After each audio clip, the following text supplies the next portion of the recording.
Let's rewind the clock to the end of the First World War. The once mighty Ottoman Empire had crumbled, and a new era was dawning in the Middle East. For the region of Palestine, this meant the beginning of the British Mandate, a period that would set the stage for one of the most complex and enduring political struggles of the modern world. The idea of sovereignty, the very right of a people to govern themselves in their own land, became a central and deeply contested issue. This is the story of Palestinian deferred sovereignty, a journey marked by international declarations, partial agreements, and a persistent, yet unfulfilled, quest for full statehood. The initial promise of self-determination, hinted at in various post-war agreements, quickly became complicated. The British Mandate, established by the League of Nations, was tasked with administering the territory and preparing its inhabitants for self-rule.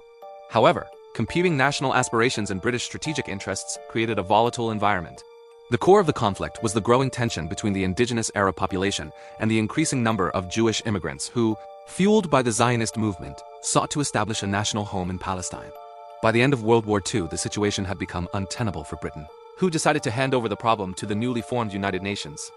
In 1947, the UN proposed a partition plan, Resolution 181, which recommended dividing Palestine into separate Arab and Jewish states, with Jerusalem under a special international regime.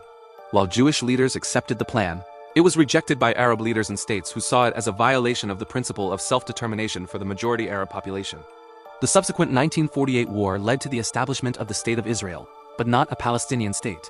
Instead, the remaining territories, the West Bank and Gaza Strip, came under the control of Jordan and Egypt, respectively. For Palestinians, the dream of sovereignty was not just deferred. It was fractured and displaced, as hundreds of thousands became refugees. The term Nakba, or catastrophe, entered the Palestinian lexicon to describe this profound loss of homeland and political future. The following decades saw the Palestinian cause championed primarily by neighboring Arab states and the newly formed Palestine Liberation Organization, or PLO, founded in 1964. The PLO emerged as the principal representative of the Palestinian people, aiming to liberate Palestine through armed struggle. The geopolitical landscape shifted dramatically after the 1967 Six-Day War, during which Israel captured the West Bank, including East Jerusalem and the Gaza Strip. These territories, home to over 1 million Palestinians, were now under Israeli military occupation. This occupation brought the question of Palestinian sovereignty into even sharper focus. The international community, through UN Security Council Resolution 242, called for the withdrawal of Israel armed forces from territories occupied in the recent conflict, laying a foundation for the Land for Peace formula that would dominate future negotiations. A pivotal moment arrived in 1974. The UN General Assembly passed Resolution 3236, a landmark declaration that reaffirmed the inalienable rights of the Palestinian people. These rights included the right to self-determination without external interference, the right to national independence and sovereignty, and the right of Palestinians displaced in 1948 to return to their homes and property. This resolution granted the PLO observer status at the UN, providing a significant boost to its international legitimacy. It was a clear signal from a majority of the world's nations that the Palestinian question was not merely a refugee issue but a political one, centered on the right to statehood. The momentum continued to build. In November 1988, in Algiers, the Palestine National Council, the legislative body of the PLO, took a historic step. It formally proclaimed the establishment of the State of Palestine, with Jerusalem as its capital. This declaration of independence was a unilateral move, but it was symbolically powerful. It was based on the 1947 UN Partition Plan, implicitly recognizing the existence of Israel and signaling a major shift in PLO strategy from seeking the liberation of all of historic Palestine to accepting a two-state solution. Within months, over 100 countries had recognized the newly declared State of Palestine, lending significant diplomatic weight to the Palestinian quest for sovereignty. However, recognition on paper was one thing. Exercising actual sovereignty on the ground was another entirely. The territories of this declared state remained under Israeli military occupation. The end of the Cold War and the First Gulf War created a new diplomatic opening, leading to direct negotiations between Israelis and Palestinians. This culminated in the 1993 Oslo Accords, a moment of cautious optimism broadcast around the world. The accords were built on a foundation of mutual recognition. The PLO officially recognized the State of Israel's right to exist, and in return, Israel recognized the PLO as the representative of the Palestinian people. This was a monumental breakthrough. The agreement outlined a plan for a 5-year interim period of Palestinian self-government in parts of the West Bank and Gaza.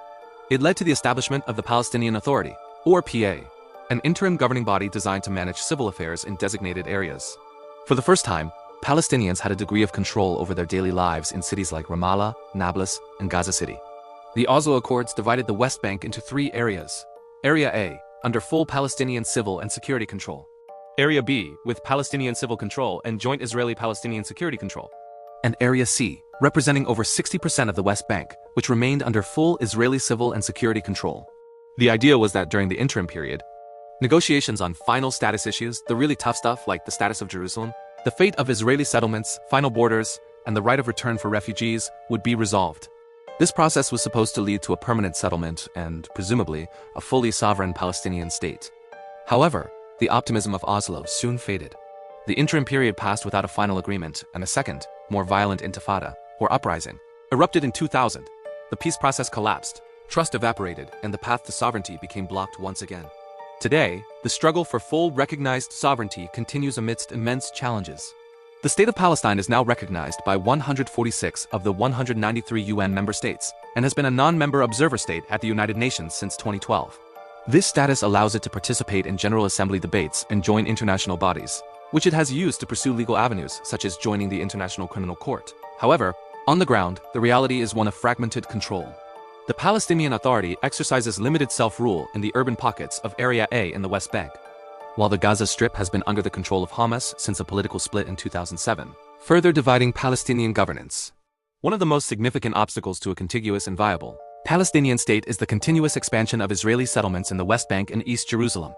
These settlements, considered illegal under international law by most of the world, create facts on the ground that make the division of land increasingly difficult.